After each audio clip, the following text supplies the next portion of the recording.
So actually I will be talking about something that is not quite television. I will be talking about something that is in between 3D computer graphics and video, joining the advantages of two. Let me start with computer graphics. Computer graphics is great.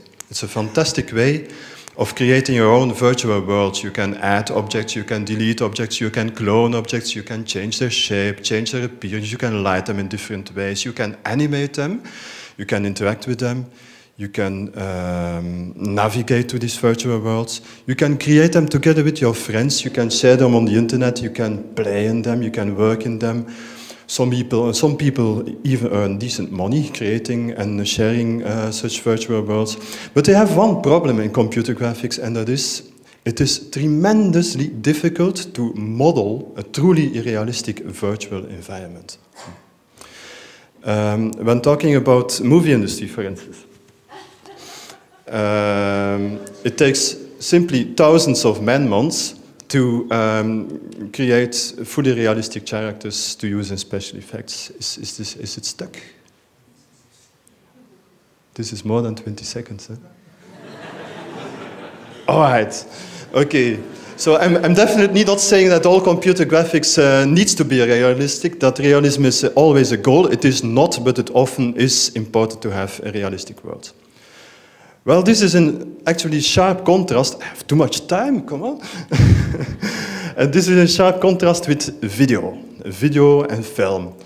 Cameras and projectors, they are just designed to create a fully realistic image on your screen, and you need to do serious efforts to have it differently.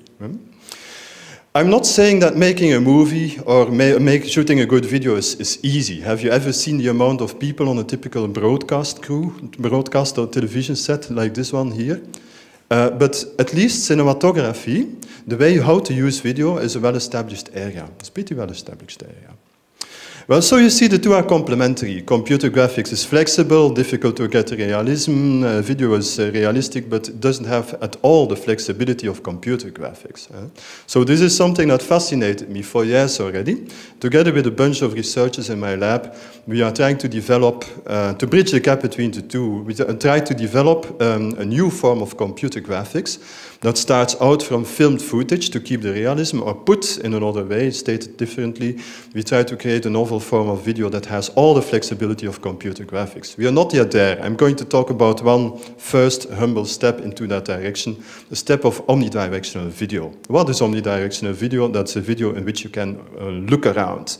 It's difficult to convey on static pictures what that means, so I brought a demo, and in the break you will be able to see my demo.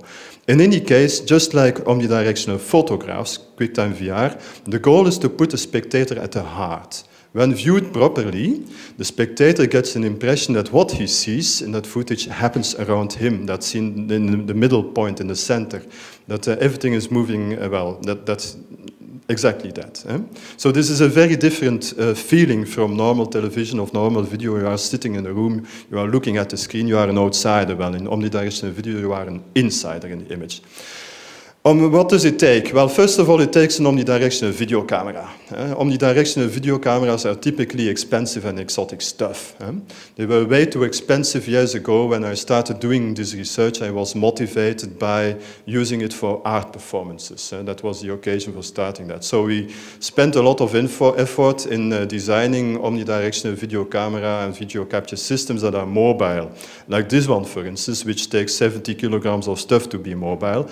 But thanks to several years of tough algorithm research, my background is informatics multimedia after all, we are now able to walk around with cameras, we wear them on bikes, we capture sports manifestations with that, we go into live areas, we can take that easily with us, and we can capture simply on a laptop.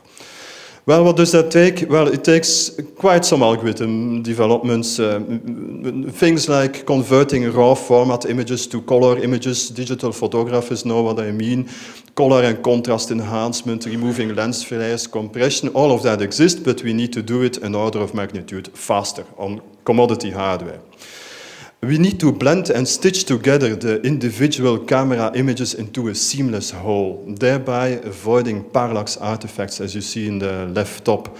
Well, you can exploit these ghosty artifacts in an artistic manner, but most of the time they are an unwanted effect.